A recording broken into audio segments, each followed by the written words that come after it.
Assalamualaikum warahmatullahi wabarakatuh. Perkenalkan, nama saya Muhammad Wahyudin Nur S, mahasiswa setia Tridharma Nusantara semester 5.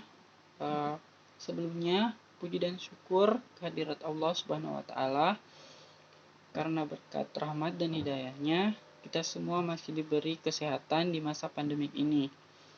Tidak lupa juga salawat dan salam kepada junjungan kita Nabi besar Muhammad Shallallahu Alaihi Wasallam, karena telah mengantarkan kita dari alam kegelapan menuju alam terang benderang, dan dari alam kebodohan menuju alam yang penuh dengan ilmu pendidikan. Baik, di dalam standar auditing kita mengenal istilah GAAS atau yang biasa kita sebut General Accepted Accounting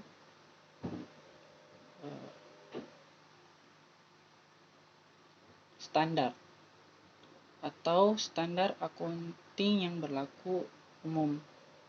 Dalam standar auditing ini terdapat 10 standar dalam auditing dan dikelompokkan menjadi 3 kelompok, yaitu standar umum, standar pekerjaan lapangan, dan standar pelaporan. Yang pertama itu standar umum terbagi atas 3, yaitu yang pertama, audit harus dilaksanakan oleh seseorang atau lebih yang memiliki keahlian atau pelatihan teknis yang cukup sebagai auditor. Yang kedua, dalam hal yang menghubungkan dengan penugasan, independensi sikap mental harus dipertahankan oleh auditor. Yang ketiga, dalam pelaksanaan audit dan penyusunan laporannya, auditor wajib menggunakan kemahiran profesionalnya dalam cermat dan seksama. Yang kedua, standar pekerjaan lapangan. Yang pertama, pekerjaan harus direncanakan sebaik-baiknya, dan jika digunakan, asisten harus disupervisi secara semestinya. Kemudian, pemahaman yang memadai atas struktur pengendalian intern harus diperoleh untuk merencanakan audit dan menentukan sifat,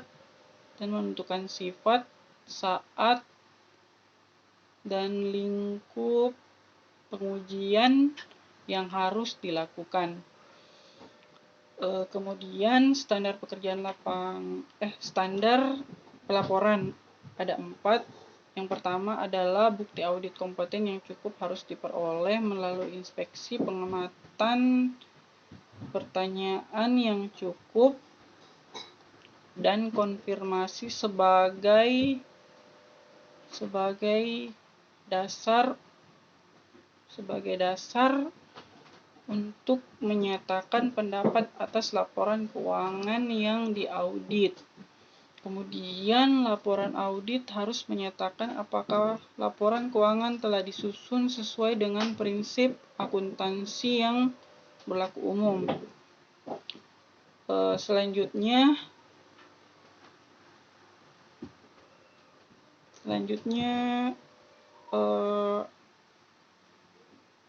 pengungkapan informatif dalam laporan keuangan harus dipandang memadai kecuali dinyatakan lain dalam laporan audit. Yang terakhir, laporan audit harus memuat suatu pendapat mengenai laporan keuangan secara menyeluruh atau sesuai asersi bahwa pernyataan demikian tidak dapat diterima. Baik, itu dia 10 standar auditing yang berlaku umum yang saya sebutkan. Lebih dan kurangnya mohon dimaafkan. karena sesungguhnya manusia memiliki kekurangan dan kesempurnaan itu hanya milik Allah Subhanahu wa Ta'ala. Terima kasih. Wassalamualaikum warahmatullahi wabarakatuh.